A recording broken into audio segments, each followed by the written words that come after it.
দ্বিতীয় হয়তো ইতিহাস মহাত্মা গান্ধী আৰু ভাৰত স্বাধীনতা সংগ্ৰামৰ প্ৰশ্ন উত্তৰ কৰোঁ আহা আমি কেনেকৈ অতি সহজেৰে কৰিম চাওঁ আহা 1 নম্বৰ প্ৰশ্ন 2023 2016 আৰু 2022 কেইটামান প্ৰশ্ন উত্তৰ কৰোঁ আহা আৰু 25 1 নম্বৰ প্ৰশ্ন কুৱেশ্যন নম্বৰ 1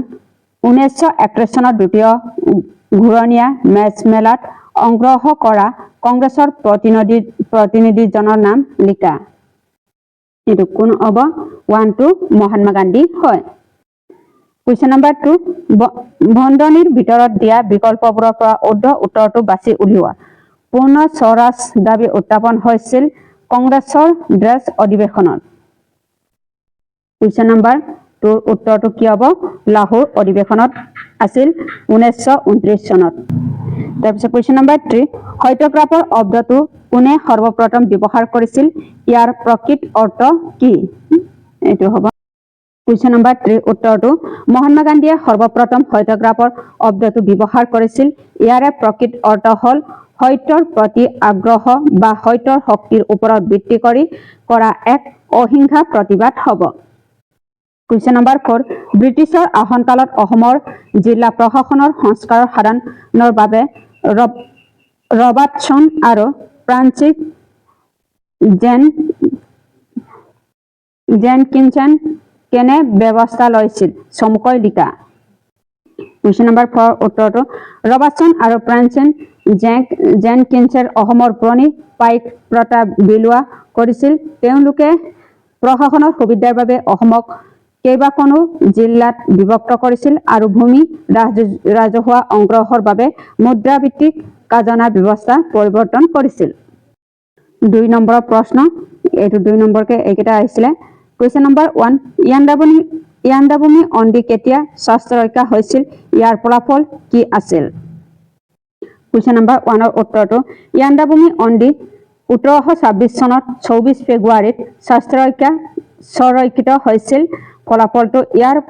ফলত অসমৰ মানৰ আসনৰ সন্তৰ পৰে আৰু ব্ৰিটিছ আসনৰ আৰম্ভণি হয় ব্ৰহ্মদেশৰ ৰজাই অসমৰ ওপৰত থকা সকলো দাবী পৰিত্যাগ কৰিবলৈ বাধ্য হয় কুৱেশ্যন নম্বৰ 2 গান্ধী আৰউইন চুক্তি কেতিয়া হৈছিল এই চুক্তিৰ এটা পৰিণত উল্লেখ কৰা কুৱেশ্যন নম্বৰ 2 ৰ উত্তৰটো গান্ধী আৰউইন চুক্তি 1931 চনত 5 মাৰ্চত হৈছিল পৰিণতটো এই চুক্তিৰ ফলাফলস্বৰূপে ভাৰতীয় জাতীয় কংগ্ৰেছে আইন অমান্য আন্দোলন স্থগিত ৰাখিবলৈ সক্ষম হয় আৰু দ্বিতীয় ঘূৰণীয়া মেচ মেলাত অংশগ্ৰহণ কৰাৰ সিদ্ধান্ত লয়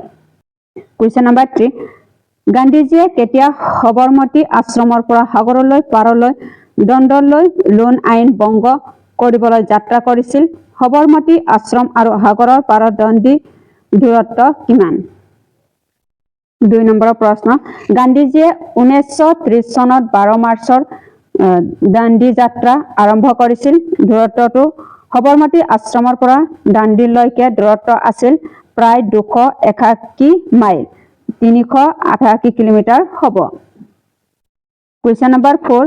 1931 চনৰ গান্ধী আৰউইন চুক্তি দুটা চৰ্ত লিখা এইটো কুৱেশ্যন নম্বৰ 4 ৰ উত্তৰটো